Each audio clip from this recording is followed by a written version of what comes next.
Hello and welcome everyone to Red Planet Live. I am your host, Ashton Zeth. I'm elated to be hosting the Mars Society's podcast and leading the conversation about human exploration of the universe and the future settlement of Mars. As a longtime space enthusiast, I am passionate about STEM education and making humanity an interplanetary species. Thank you everybody for joining today and supporting Red Planet Live. Going to kick off today's conversation with just a couple of Mars Society announcements. The first is a reminder that the 2025 International Mars Society Convention is scheduled for October 9th through the 11th. That's a Thursday to Saturday at the University of Southern California in Los Angeles. This year we're celebrating our 28th year, and the theme is Mars, the Time Has Come, and we'll focus on Mars exploration, human settlement planning, and cutting-edge space technologies. If you're interested in sharing your insights during the 3-day event, please submit an abstract of 150 to 300 words via our Mars Society website by Friday, June 27th at 5 p.m. Mountain Time for consideration.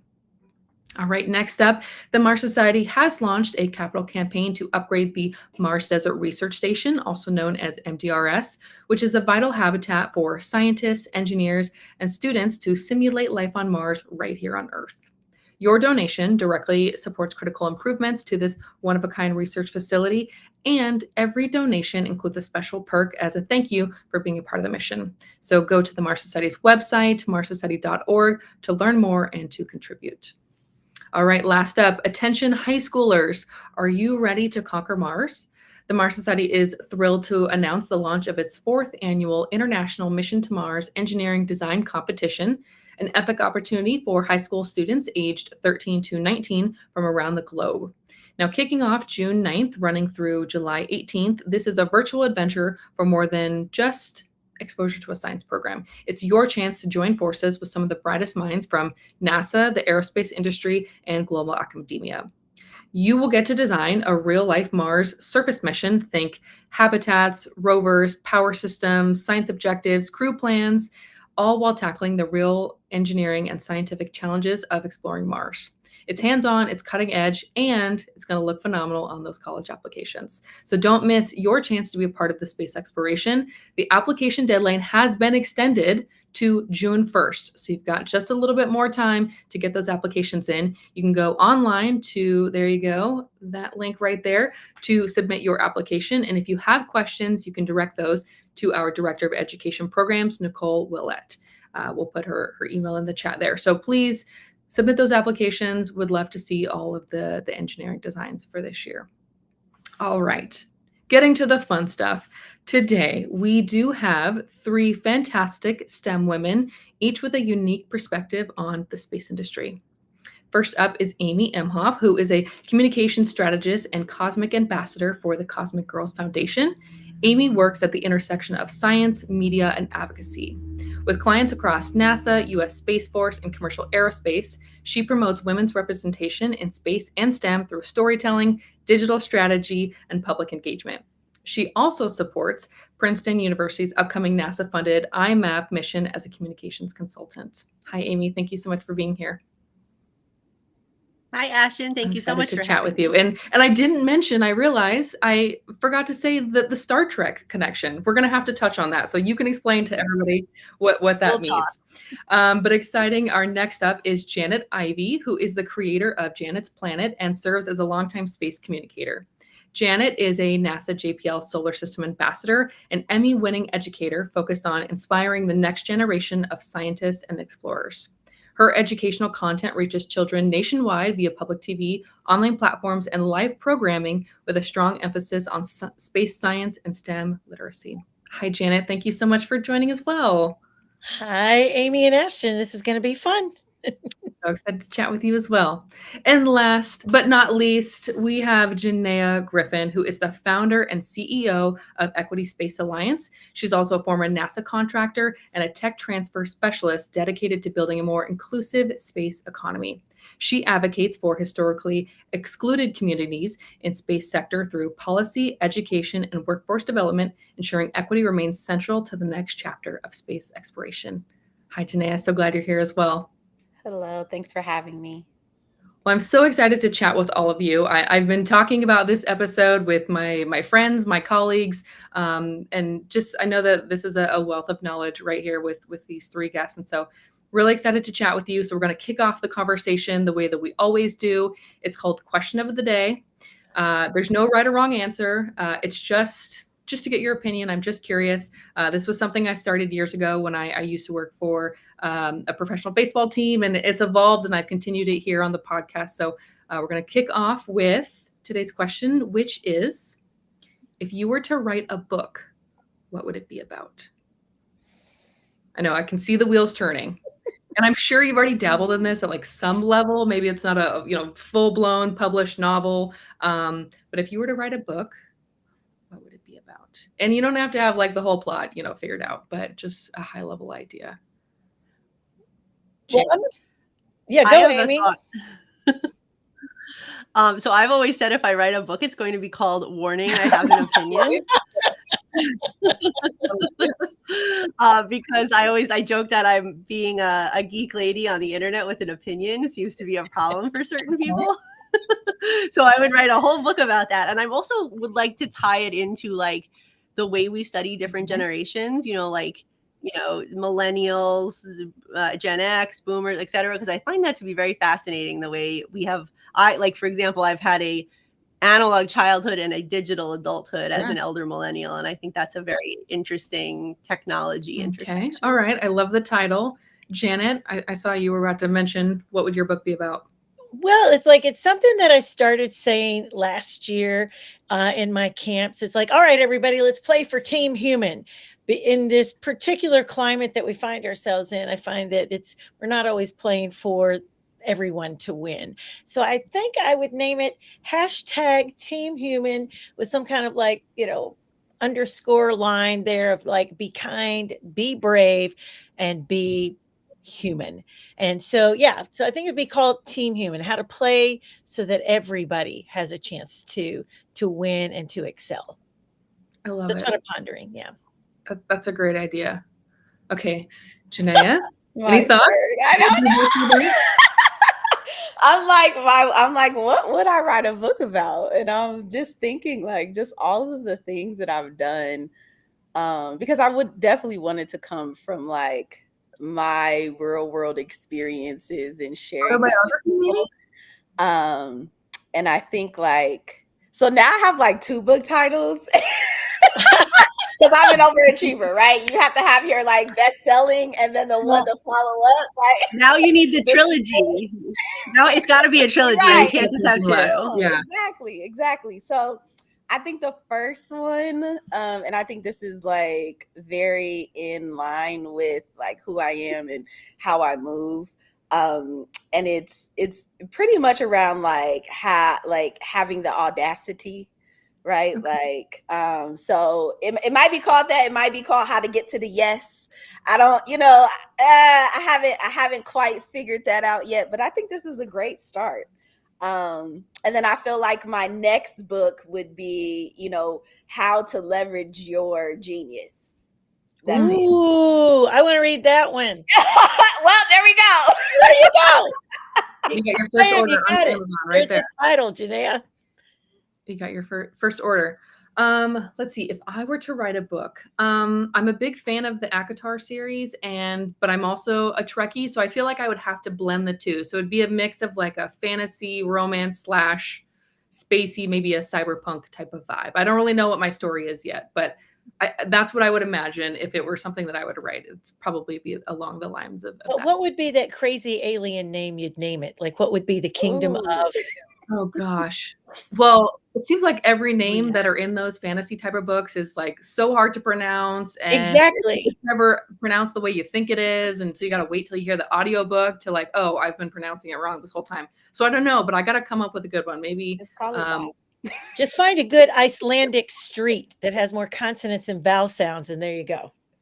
That is so easy. You might want to do the opposite, because everybody is expecting, it to be a very hard name, and it's like it's just Jill. It's like it's just Jill. Yeah, something super low key. everybody can pronounce it. It just kind of takes away the fun of the name. Like everybody knows how to pronounce it, and we're all on the same page. That might be what it is. I think that would throw people for a loop, probably. Yeah, I like it.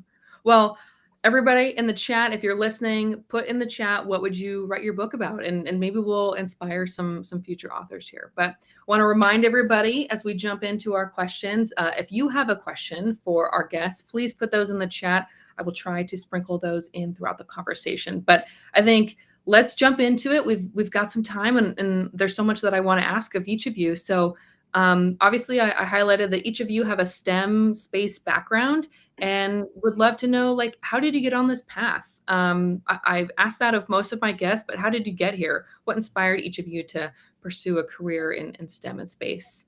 Janet, I know you're just itching to give me an answer, so I'm going to ask you first. I can't wait. It all goes back to my 5th grade teacher, Miss Ernestine Yarborough Jones, who I sent her a Mother's Day happy wish, and she texted me back, and is like, her text back to me was, "Love you always." So I just want to frame this, that the reason that I am even here with all of you today is because of this amazing lady named Miss Ernestine Yarborough Jones, who was in her 2nd year of teaching, and she brings a telescope to the playground on a Friday night. I don't even know what was going on at the school. I didn't care because I loved her so much, and I followed her around, and I would have followed her anywhere.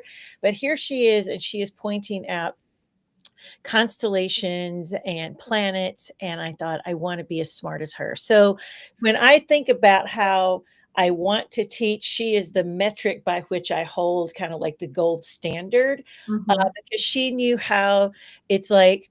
She loved first and she taught second. I mean, she wasn't an easy taskmaster, and I may or may not have been super chatty and always turning around wanting to talk to Melinda or Kathy. I couldn't see that.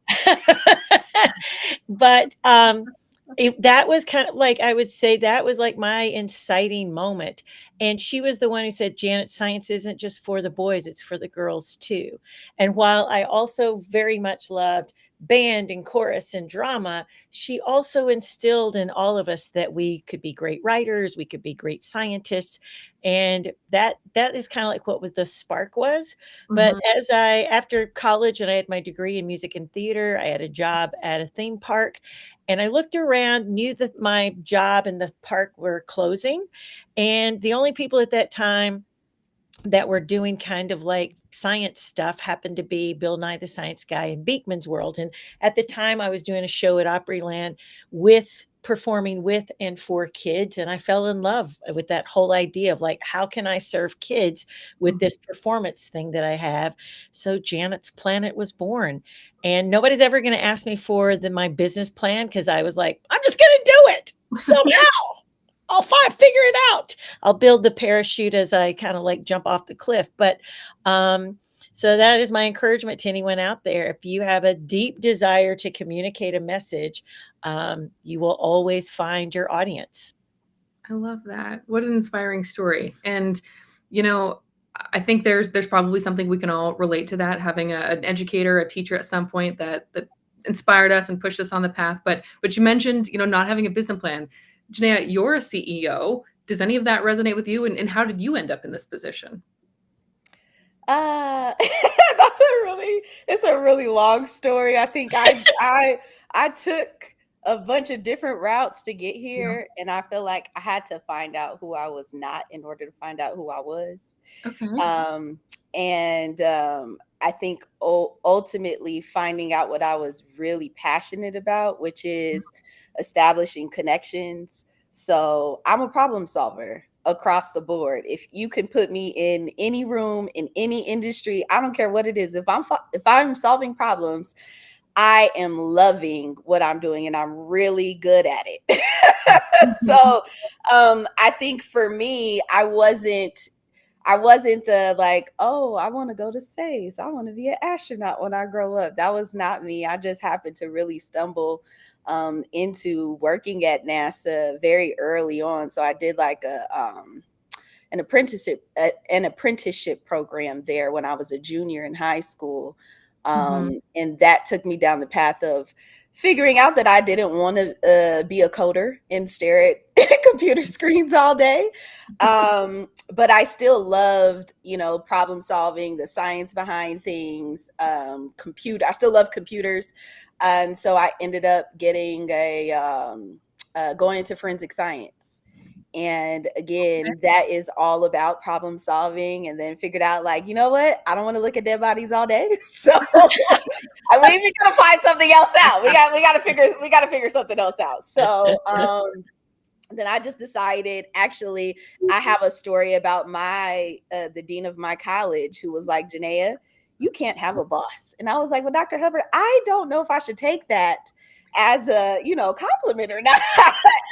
And so he really was telling me that I needed to be an entrepreneur and I should look into entrepreneurship. And he got me to apply for my first fellowship, which kind of to the world of technology transfer, commercialization, intellectual property, federal labs.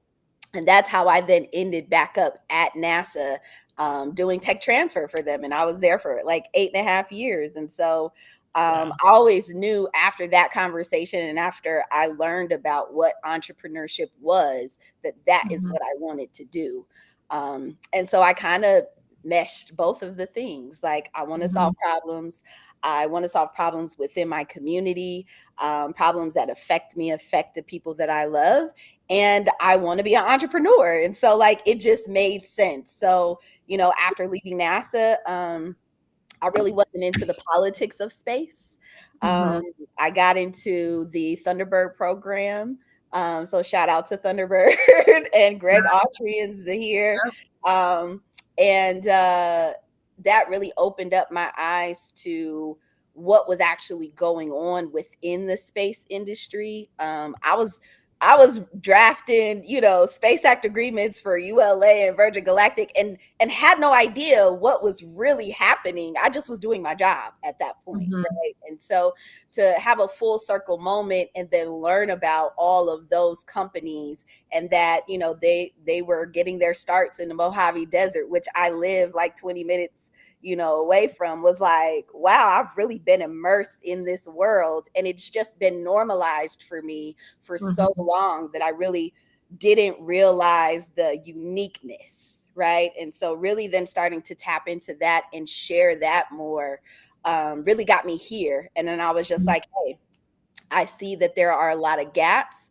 I see that there is space for us to grow within some of these areas. And those are the problems and the challenges that I want to bring solutions to. And so I started a business around it. And here we are. I love that.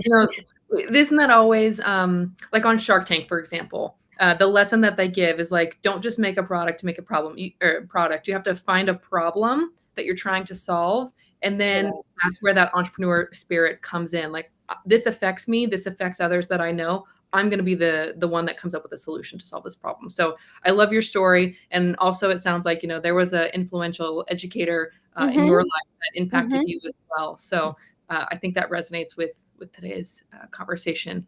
All right, Amy, what inspired you? How did you become a communication specialist and all the other job titles that you have? Yes. So I think it starts out by saying I've been a Star Trek fan since I was 7. And yeah, exactly. Next Generation. But then, of course, when Captain Janeway walked onto that bridge when I was 12, and I got to see a woman in the captain's chair, that was a big catalyst for me just admiring what women in STEM were doing and accomplishing.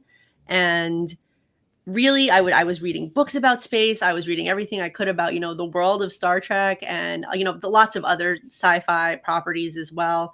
And I had an influential educator, Ms. McBrin, my English teacher, and I was very, very strong in writing and reading and that kind of area. And I wanted to, in my post-college career, figure out how I could bring that together. So I became a tech writer, because I graduated right before social media really became a thing in 2006. So I had to pivot in my career. And I always say this is the career I had to create for myself, because if I had stayed as just tech writer editor and not rebranded as like digital content creator, you know, content manager, I launched my own business in 2018, and my first client was Kate Mulgrew, who played Captain Janeway.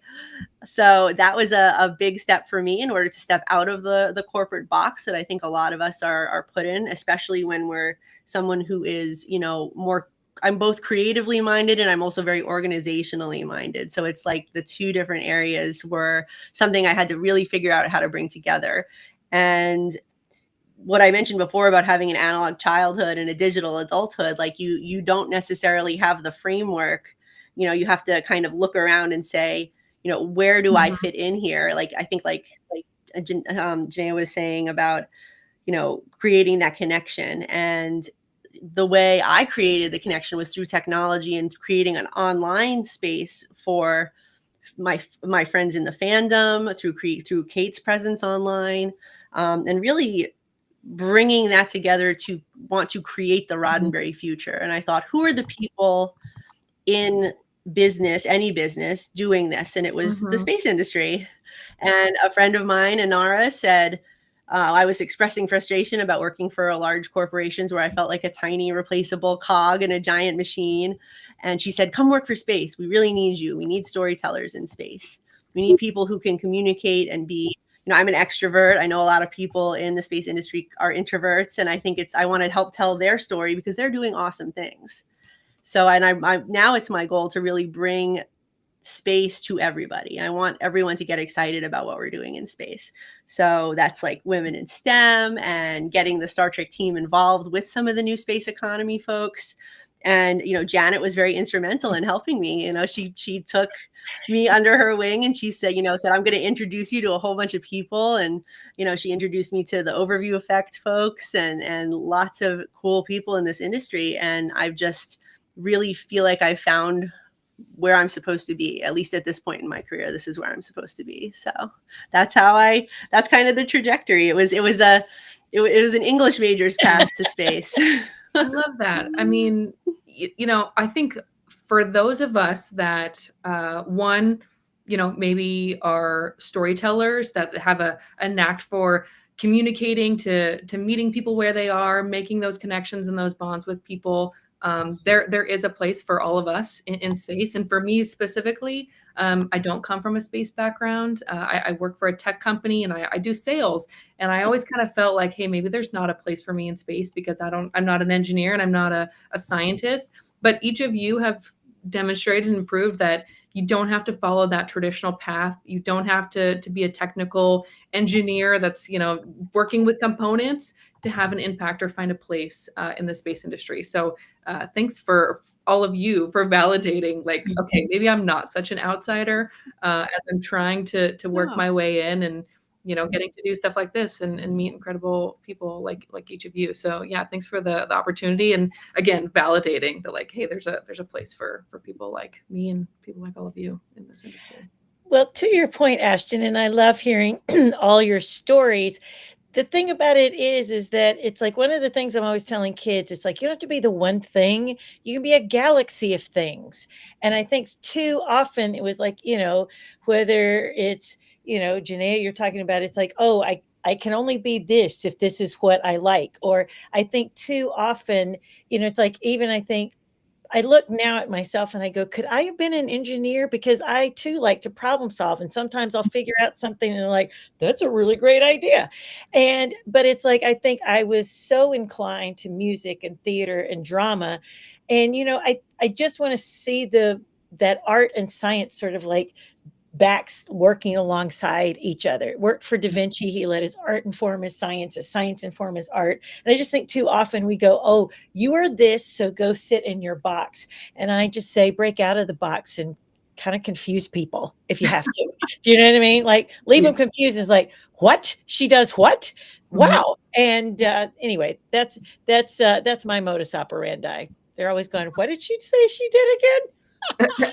A little bit of everything. I think that's true because, like, I think if I had to do a space career, like if someone said you have to pick one and go back to school and retrain, I would probably do space architecture because I love Lego, and I was like that as a child. I was building things and like, you know, making the bat cave in my garage because I liked Batman with like buttons and like, you know, boxes and like things like, so it's like you have these different parts of your brain that you can honor all of them. I love that. You don't have to be just one. Well, all of you mentioned that there was some influence, whether it was an educator, somebody at your university, it was a character on Star Trek that resonated with you. That there's been some external influences that inspired us and guided us to get to where we are now. We know that STEM education is critical for the next generation. So my question to all of you is, how do we become more effective and influential in inspiring those young people, young women, underrepresented groups to pursue the STEM field? Janeya, I see the head nod, so I know you got an answer. I could go first. Yeah, that's not a problem. So I've always had like parents come up to me and like, Janeya, like how can I get my kids involved in STEM? And so my response to that is always, you know, just tell them that they are STEM. Tell them that everything that they do every day has STEM in it. I mean, if, you know, from DIY hair masks to cooking to playing sports to playing games to all these different things that we do, we are touching STEM across the board. And so I think it's, you know, getting them outside of that thought process of when we talk about STEM, you're only in this one little box, but you could be doing so many different things when it comes to that. So now we're talking about, you know, I did some work with TRISH, the Translational Research Institute for Space Health. So we're talking about astronauts and human health in space. Now you're talking about mental health in space. And you're talking about growing plants in space. Now you're talking about like all of these different things. And the one thing that I really love about space is that it is industry agnostic, right? And what I mean by that is you can have cybersecurity, you can have AI, you can have media, you can have, you know, communications, you can have art, entertainment, like all of these different things still are within the industry. And so it's really about like, what is your level of genius and kind of putting that space lens around what that looks like. So for, you know, Janet, I know you were talking about the music component and like, okay, so I know there's a lot of scores that are happening when we're talking about rocket launches and films and, you know, just different things that we have to think about when it comes to how we communicate space and even the curriculums and like the STEAM educations and different things like that. And so I think the biggest thing is really one, acknowledging that you're already doing it so that they don't make it seem like it's just so far out of reach for them. And really giving them something that they can associate with so that they can understand that whatever it is that you love to do, you can actually do that in this specific industry.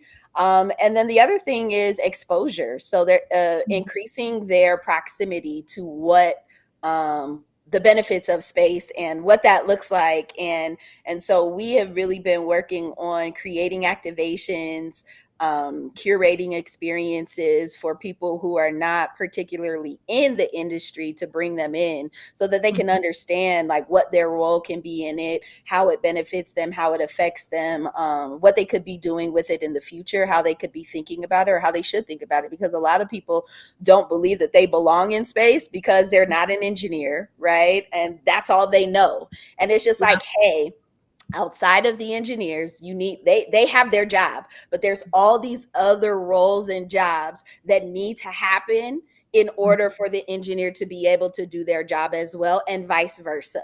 And so I think really getting them educated and knowledgeable about that whole entire ecosystem is where, you know, we really can start. So if we start talking about really, you know, having them to understand that in their, you know, their level, whatever their level of genius is, that, you know, they can actually go into space. Like I was talking to a young girl and I had my bomber jacket on and it had a NASA patch.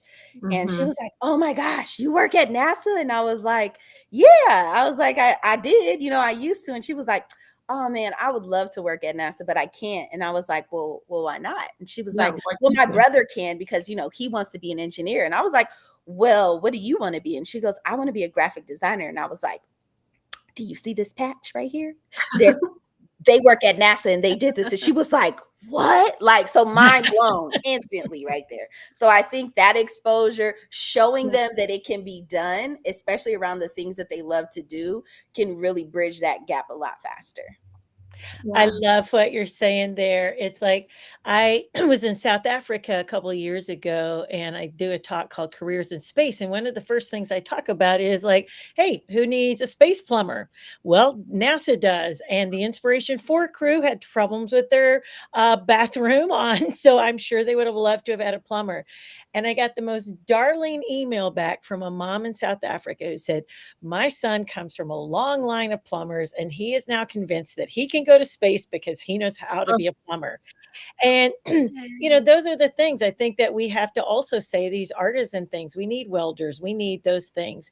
But we also, I think, it like you said, it's exposure a lot of the times, and I'm sure most of you are out there doing this as well. I'm in either rural or kind of like unrepresented places or inner cities and stuff, and it's just like sometimes they just don't even know. Like I was able to, in the fourth poorest county in North Carolina, expose a kid that they could make $60,000 a year starting out as a drone operator. The kid, a 16-year-old kid, comes up, realizes he can get his drone's pilot's license. I put him in touch with the guy. Hinze helped him get his pilot's license. Do you know what I mean? We're setting people on the path. My call of action to anyone who's listening tonight is, when you're saying, how do we get more people involved? My whole goal is, the other day I was wearing my solar system shirt. I'm ordering lunch. A guy comes, it's like, oh my gosh, I love your shirt. Have you heard what about the JWST? And I'm like, I'm in a diner and I'm talking space, right? I yeah. go into Office Depot this morning, printing out some scholarship stuff I'm giving to some fifth graders here. And this guy was like, oh my gosh, did you just hear there might be oxygen on this planet? And there's oxygen. And I'm like, if every time I start talking to people that they're like excited about science, that's what we have to do. We have to be a living, breathing billboard for what we're passionate about.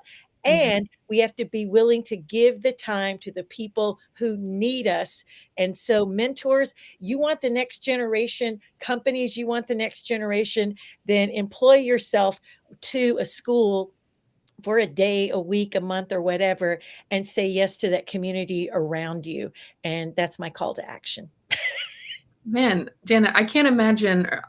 I'm trying to think in my mind the lives you may have touched at some point by inspiring those kids. You know, that 16-year-old and can become a drone operator, and that child in South Africa that says, "Hey, I could be involved in space, and I want to do plumbing as well." Like, those are just two examples, but I'm sure you've done that throughout your career, and a lot of people. You know, if I were to ask them who was that person that inspired you to get to this place, they're going to mention you.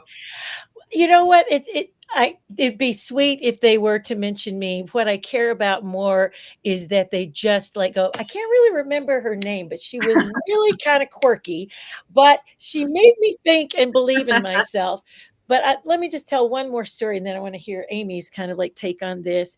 We launched the Mars Innovation Challenge a couple of years ago at Explore Mars. This past spring, I was down in Houston at a conference, and one of the teachers she's telling me, she's speaking to me in Spanish. We've got an interpreter. And she's telling me that up until they were so delighted to be invited to be part of the Mars Innovation Challenge. She had a student that was not thriving, had wound up in the hospital, had been cutting herself, had been an attempt on this girl's life. And when she came back to school, she was again not thriving. Well, this teacher immediately put her in charge of a particular part of this Mars Innovation Challenge. And through tears, this teacher told me that and they were from Colombia. And she said, all of a sudden, her students felt like, we're in a place in Latin America that we didn't think we had a chance of ever being invited to the table of space. And yet here we are innovating, being recognized. They ended up being semifinalists that year in the thing. And they got news coverage, they got articles and magazines and things like that. And she said, this simple challenge. So Nicole Willett, I know you're doing great things right there with the Mars Society and education as well. It's like, what we don't always know and we won't always hear are these stories that this simple, like Mars Innovation Challenge, did I think I was going to reach a kid that might be self-harming? No way. But somehow this kid got engaged enough that it turned her light on and said, I'm worth something here. And so for me, that's what I care about. If they remember Miss Janet, I don't know, but it's like, it'll be sweet. And I will be sitting there as a grandma cheering you on and making you cookies before you fly to Mars. But what I want is every person and every kiddo out there to go, no, honey, you're welcome. I don't care whether you're from Pakistan, South Africa. I don't care where you're from, but the best way we can play is for Team Human. And, honest to God, Janeya, I think we're both writing our books now. You were talking about leveraging your genius. I was like, go back and write all of that down. You got the opening chapter for your book. I think I got a new title because we have a campaign called Space for Every Genius. I think I might want to name that the title of the book. Look at there. Bam.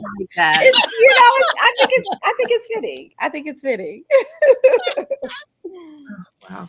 Okay. Well, Amy, you share yours while I'm like, Janet's got me all, watery. I know, right? Okay, I have to follow Janet.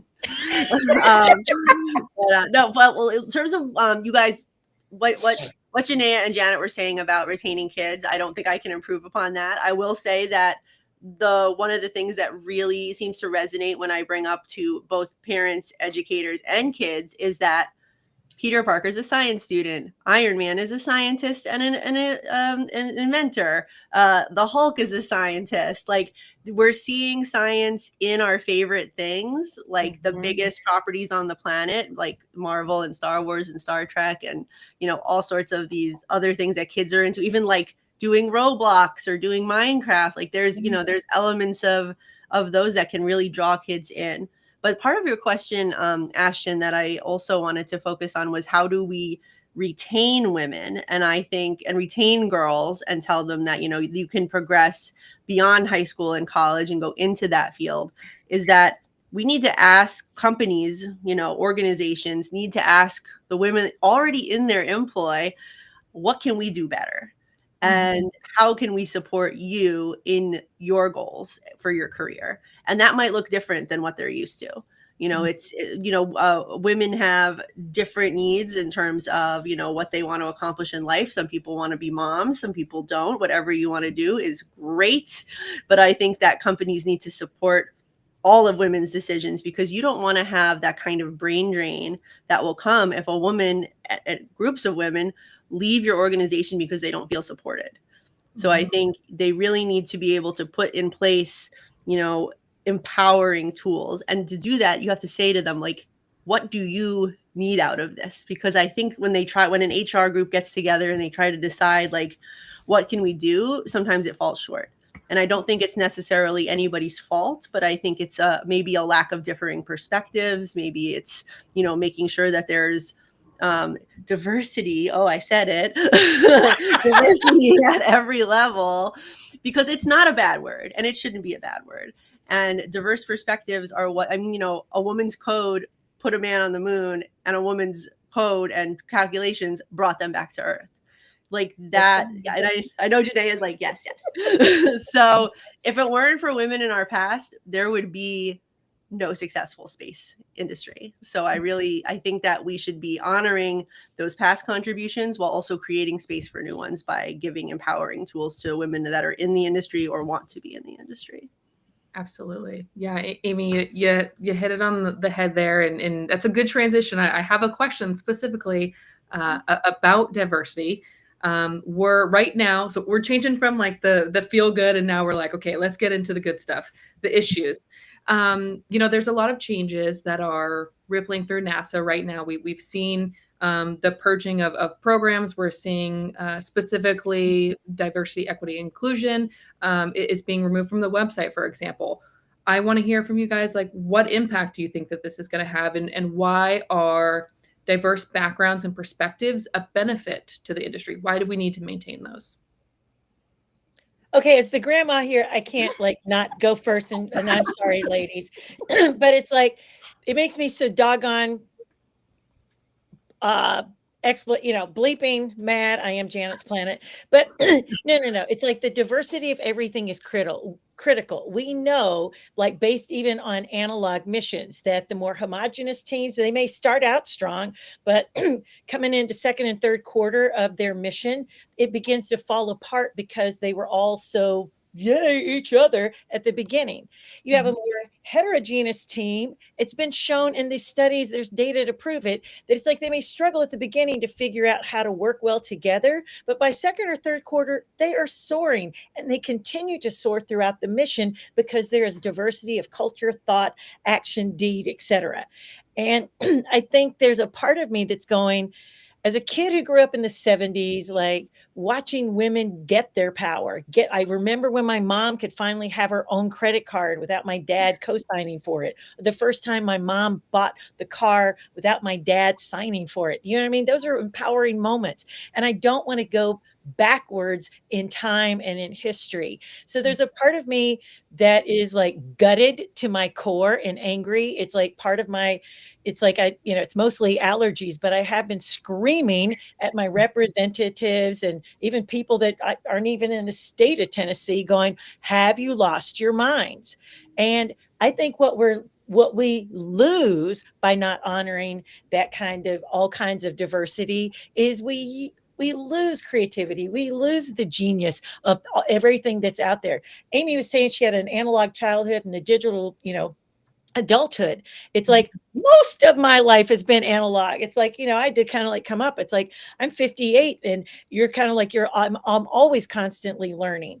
But it's like it's that sort of thing. It's like we can't know what we don't know. And it's like you take a person with a different cultural experience. You take a person who has an indigenous framework. It's like we've got some things coming back for the Mars Innovation Challenge that are based on Aztec ways of growing food.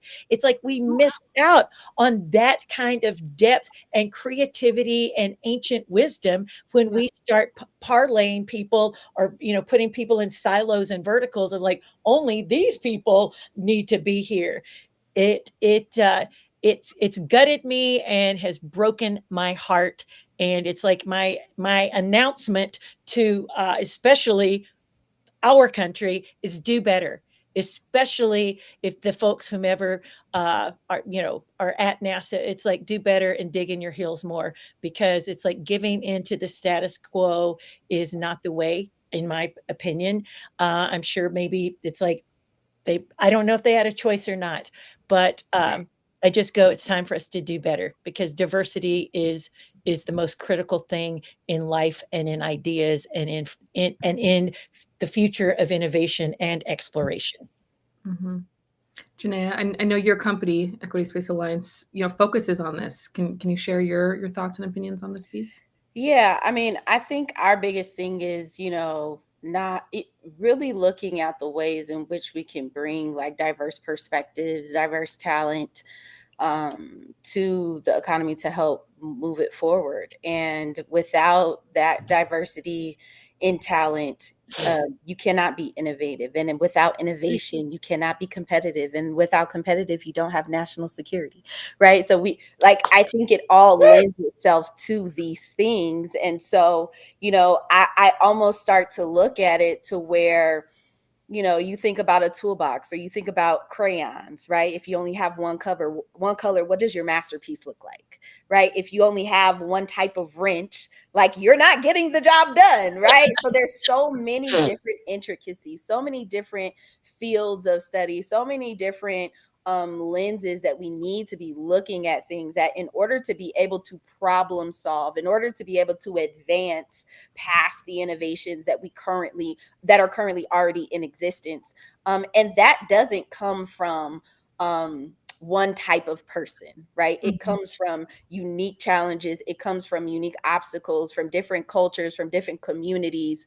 And I think it's a benefit, right? To be able to tap into all of those differences, to be able to fuel us forward. I think the impact that we've started to see now is that a lot of people are losing their I don't want to say motivation, but their belief that this government or this administration is for us, right? We are already a melting pot, right? It is the American dream for you to come here, come one, come all, right? Come, create your companies, create your dream here. And so people did that, right? And so now we're this huge melting pot where you have different cultures, different communities. And now to say that we're starting to strip all of those things back is just like a reversal of where we went back to during our the civil rights era, where we were fighting for those. I mean, we're still fighting for these injustices now, but to really reverse all of that, I think really puts us in a position to really lose out on, being a first or being the most innovative or the most competitive nation. And if that's what you want to do, then, China's going to come in. Then, all these other nations are going to come in and they're going to excel because they're not focusing on these things. Right. And so I think it does send a message, especially when you start seeing the women who have made history, right, and historically changed the way in which we do things when it comes to technology, when it comes to innovation, when it comes to solving problems, and you remove them from the website, you remove them from the communications. What does that say? And I think it, really goes to, like, I always try to think about, what is the other, try to put myself in the other person's shoe, right? And so I think a lot of this is rooted in fear. Like, I'm just going to be honest. It is rooted in fear. It is rooted in fear of losing control, right? It is rooted in fear of not being able to move the way that you're used to moving, right? Because, like, there's a lot of changes that's coming fast and you're losing that grip. And so in order to keep that, I'm getting rid of all of the things that I think are detrimental to me and to what I know to be true. But that's just not how the world works. And so, I mean, you can try as much as you want, but that doesn't mean that it's going to go away. I mean, we've still been moving forward, right? Like, this is just another hurdle that I think that has been put in front of us that we're going to clear. And so it doesn't stop us from doing the work that we're doing. I mean, this is, obviously we've been really immersed into this work, but it is innately in us. So I don't necessarily have to say that I'm doing this work to know that the work is going to be done, right? It's just going to innately be done because those are the problems that I'm solving. But I'm not changing my name, right? Just because you have a challenge or an issue with the word equity, because it just logically doesn't make sense the way that you're removing words that really may not have any context to what is being put out there. And you're just like, oh, we just need to get rid of that. What? it just doesn't make sense. So I think, for me, I just was more so, I would say I was excited and like really eager to understand exactly what is happening. Because right now it's just, it's a lot of fear mongering happening. It's a lot of, self-selection. Like, okay, great. You guys are going to self-select out because you're afraid of what might happen, but we're not going to tell you exactly what's going to happen. So we're just going to put a whole bunch of confusion out there. And so I'm just like, listen, can you just draw the line in the sand so that we can understand how we need to maneuver and what we need to do to make sure that we're in compliance, but also to still get the job done? Because that's what we're going to do. And if we need to look out, externally for the things that we may need help with or resources in order to get this done, then we can do that too. So, I mean, I think it doesn't stop people, but I think the impact that it has is it really starts to mess with people's mental and their emotional well-being around being supported, feeling supported after all of this evolution has happened to support women, to put them in these positions, to support Black people, Indigenous people, to put them in these positions. And then now you're just like, okay, I didn't really believe in that. Oh, well, tell me how you really feel then. We're witnessing a lot of the changes happening within NASA. The budget cuts, for example, have impacted programs, have impacted individuals. We're seeing, programs like human spaceflight, James Webb, Janet, you had mentioned. So how do we support those individuals that have been affected, and how do we advocate for those programs? I was talking just the other day with an individual about James Webb, and maybe they don't know all the ins and outs about James Webb, but talking about the number of people that were employed, the jobs that impacted James Webb, that contributed to the building, getting pictures and images of history. So trying to explain to them like why James Webb is important, but from this expert group right here, how do we support those individuals, and how do we advocate for those programs like Earth observation, planetary exploration as well? How do we advocate for those programs? And that's a loaded question. I'm sure it's like, you don't have a detailed list of here's everything we need to do, but where do we start? It feels like a monumental task. Where do we start? So one of the things that I will just say quickly, because I know I want to hear from Amy and Janet, is that, when a lot of the archives were going down, right? We were seeing a lot of people being removed from websites. I got removed from a website. Like it was, so we were seeing all these different things that were happening. And I think historically what has happened is you will see the government come in and basically be the sponsor, or I like to call the government like the parent, right? And then commercial industry is the child, right? And so, hey, okay, parent, I'm going to give you all of this money so that you can go and you can, mess up and fail fast, fail forward. And I'm going to give you all of this support so that when you do fall, you have somewhere soft to land, right? Then the child comes in and says, okay, we're going to do all this. We're going to do it quick. We're going to do it fast. Typically what tends to happen is then that technology or whatever that is moves away from being owned by the government. And so what I've started to see is like, okay, you're going to get rid of a website. You're not going to put this up. So then you start seeing commercial companies or industry or nonprofits say, hey, we're going to create our own website. Everything that was there, we're going to put it over here. Here's the new link, right? And so I think just by using that type of model, we can start to see us really taking a lot of what we want to see and what we want to do in our own hands, and having ownership of what that looks like, of how we educate and what we're educating our communities with and about. And so if it takes funding, maybe there's alternative sources of funding that may be able to restart up that program or start it in a different way where it's owned by somebody else that is not the government, who can just slash the budget. Now, granted, it does take a lot of money for these projects to really be successful. And so I think that's kind of where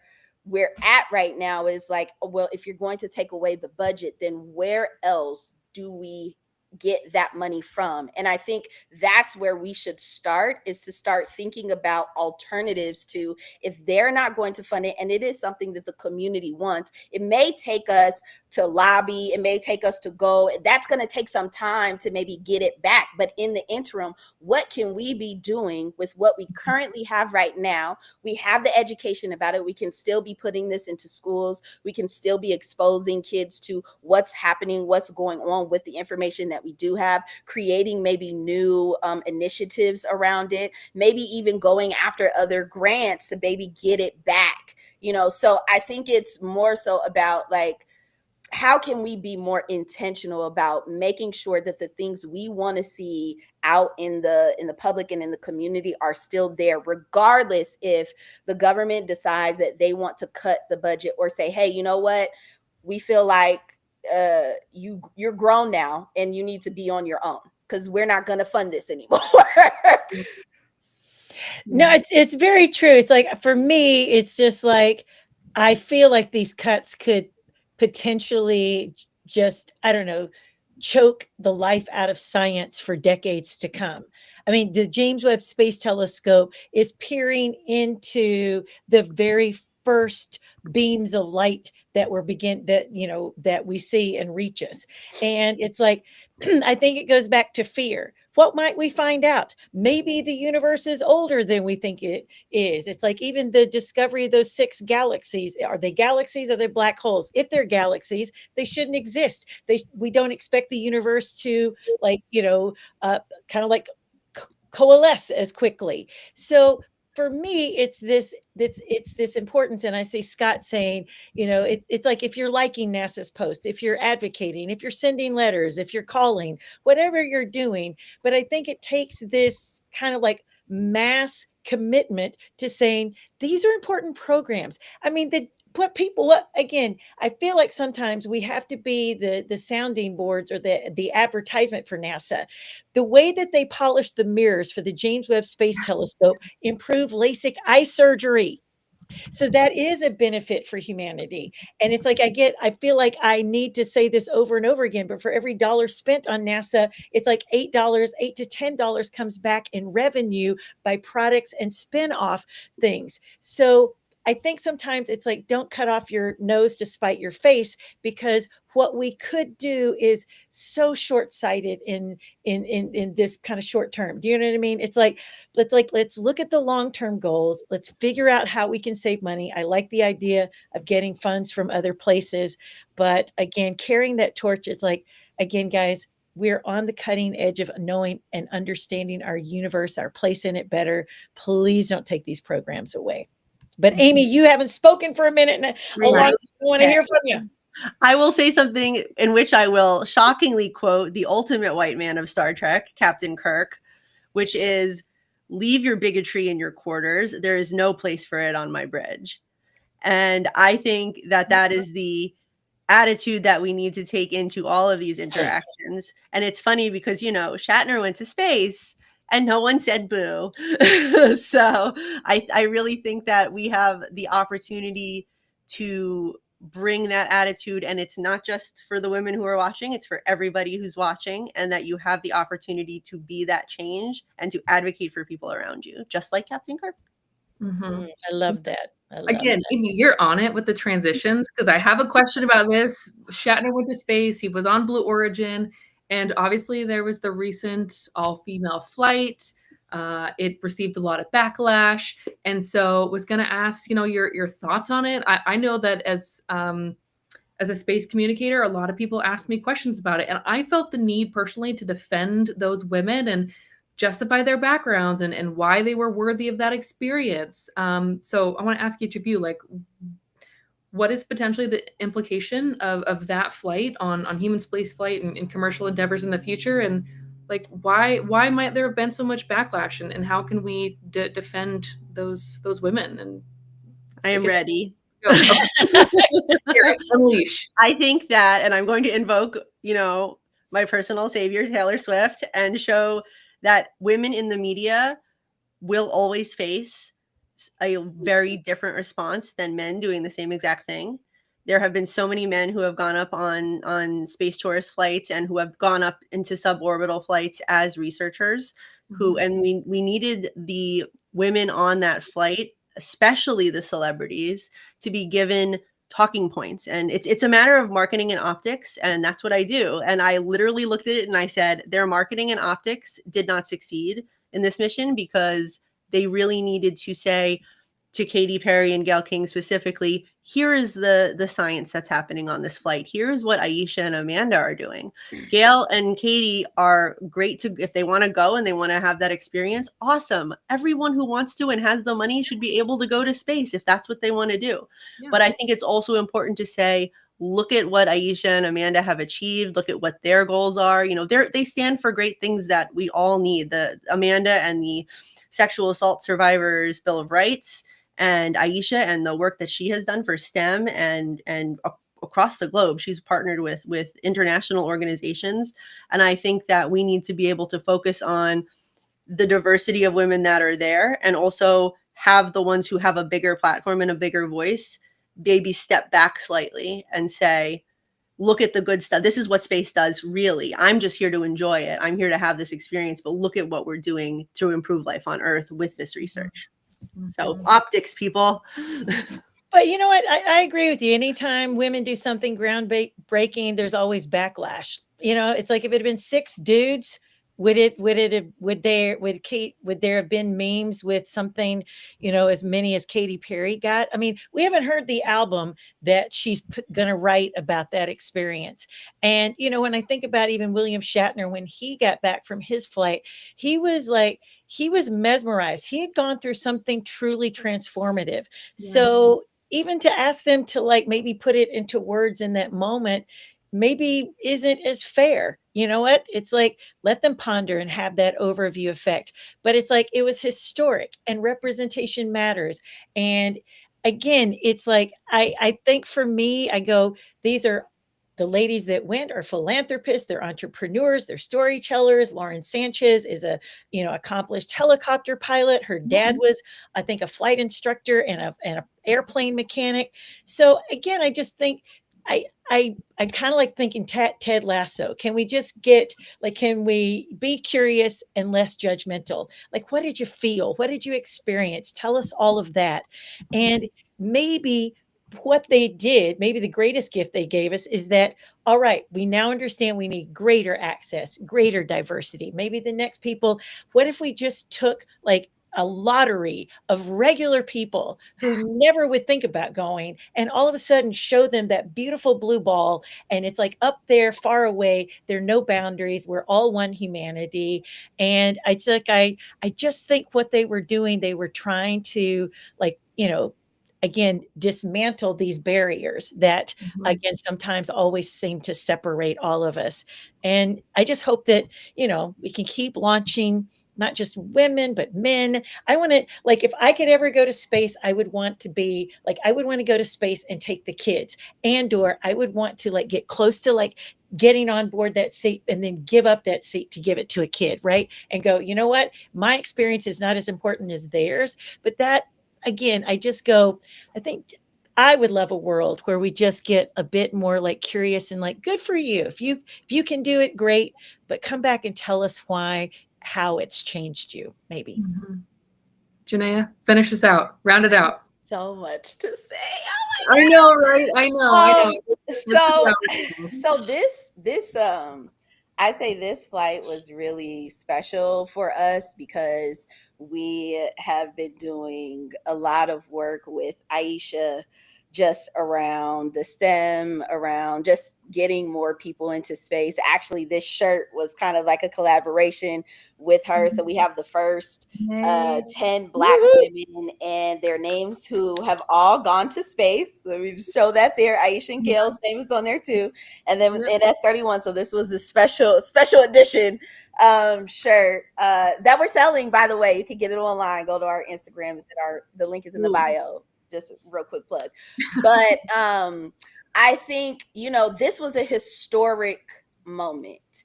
And there's always a lot of backlash when it comes to seeing things for the first time, when it's outside of what you're used to. Right. And so my thing is just say that you don't, say you don't like women without saying you don't like women at the end of the day. And that's to other women too. Basically say you don't like yourself then, right? Yes. And so it's okay. You may be struggling with that. But the same way that men treated women upon entering into an industry that they didn't think that they were supposed to be in is the same backlash that other women are giving these women, number one. Number two is, if we're saying that we want space for all, we cannot complain when we actually put all people in space, right? So when we put journalists and communicators and artists and entertainers and people who are not in STEM or in science or scientists, and we let them, we take them to space and we allow them to experience the overview effect, right? Because I think that is where we really need to be focused. To Janet's point is, how did you feel? What do you want to do now? Do you want to change the world? If we're starting to think about the climate crisis and, all these different things, how do we take better care of our planet?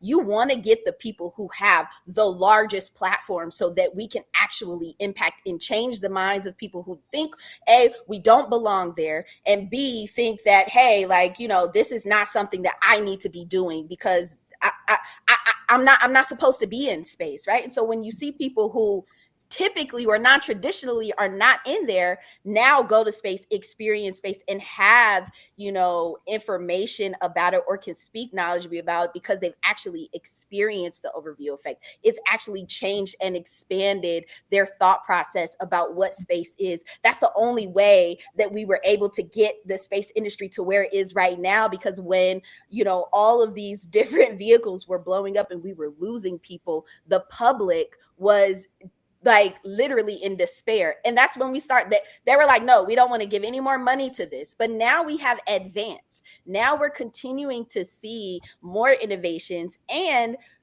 a lot of the things that we use every single day, right? I was in tech transfer, spinoffs, all these different things.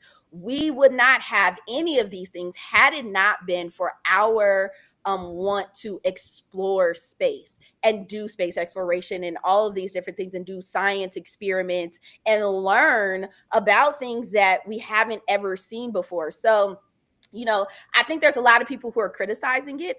They are not knowledgeable about it and they're criticizing it. So saying like, oh, there wasn't any research experiments that are being, actually there were two, there were more, right? Because we were actually collecting their data at the same time. So anything, and just sending it to space, right, was an experiment, because guess what? There wasn't any CO2. So it's all hydrogen based. So that's water. Right. So like that's an experiment in itself. We're talking about technology validation. There's all these other intricacies that I think we don't really look at because we're so focused on, oh, it's just a media spectacle. You got billionaires that are going right now. They're the ones who can actually afford to get there. But as we progress, just like the cell phone, right? These used to be huge. They were huge and they were like $3,000, $5,000. Everybody couldn't afford a cell phone or a mobile phone, right? Everybody couldn't afford that. And now you have like this and you can get it for less than that, right? And so I think that is, you know, where the innovation comes in. That's where the advancement comes in. But we have to continue to push forward and to do things that we typically haven't done. So yes, we can continue to send the other astronauts that have already been, but like that will push the needle, but it's not going to push the needle in the way in which we need to push the needle to get other people who haven't been there before. So I think, you know, a lot of this backlash is coming because they're just not used to seeing it. They also are tapping into the misogyny that exists within this industry, just to keep it real, right? You know, and it sucks, right? I would expect to see other women actually support women doing things that they maybe haven't ever done before. And, you know, cheering them on because it's something that we need to do. We need to get more non-traditional people in this space so that we can continue to advance, not just in this industry, but just across the world. So with our climate tech, with, you know, GPS, with navigation, with food, right? With nutrition, because we got omega-3 fatty acids and all these different things, and baby formula, the nutritional value in it, because we were exploring long duration spaceflight. So breast cancer, right? People are getting mastectomies and all these different things, but you wouldn't be able to identify if you had breast cancer if we hadn't been exploring space and we haven't invented all these different things that are helping us, that we use every single day, that we don't really attribute to the space industry or our love to explore space. I'm going to end it there. I know we all have feelings about this. I don't really know what to add on top of that. I mean, yeah, I think each of you have completely valid points about specifically this flight. And, you know, yeah, it did get a lot of backlash, but there's a lot of positive for it. And Janeya, to your point, you know, we can't preach space for all. Let's make space accessible for all people. And then when somebody that doesn't fit that mold get the opportunity to go, you know, we say it, you know, they don't deserve that. So yeah, I agree with a lot of the things that you said there. And yeah, I think that the lesson here is that we want to continue to educate people. To your point, you know, Janeya, you were saying that the CO2 thing. I've had that same conversation when I'm trying to explain to people that, like, no, it's water, it's H2O burn off. Like it's not carbon emissions that they think, you know, some stat they saw on Instagram or something is saying it's this enormous amount of CO2. Like, no, actually, that's not true. So trying to educate the public, and that's what our jobs are. Is to keep people informed and to spread the message about why space is important, why human space flight is important, and why getting more people interested in space and in STEM, how that's going to benefit all of humanity. So I'm so appreciative of all of your opinions and sharing your insights. I wish that we were doing, 2-hour podcast. Maybe we'll do that next time. We'll run it back and we'll do a second episode, and we're going to make it to ask all the questions I didn't get a chance to ask today. But just want to say thank you, Janet, Amy, Janeya. Thank you for being here. Thank you for answering all my questions. It's a pleasure to get to chat with all of you. And I'm sure those that are listening have all gained some information, some insights that have benefited them as well. So thank you, all of you, for being here. Thanks, okay, Ashton. We're going to wrap up today the way that we always do. Special thank you to our executive director, James Burke, our PR director, Michael Stoltz, our producer, Leah. Thank you for your help as always. Thank you, everybody that tuned in today. We're going to finish the way that we always do. And I think this might resonate with each of you as well. I have this saying, and I say it every time, and it is, the best is yet to come. And I think we're going to see that. So again, thank you, Janet. Thank you, Janeya. Thank you, Amy, for being here. It was a pleasure. All right, guys, we're going to wrap it here. Thank you, everybody, for listening in today. And we'll see you next month. We did this before. Oh, we got to all do it.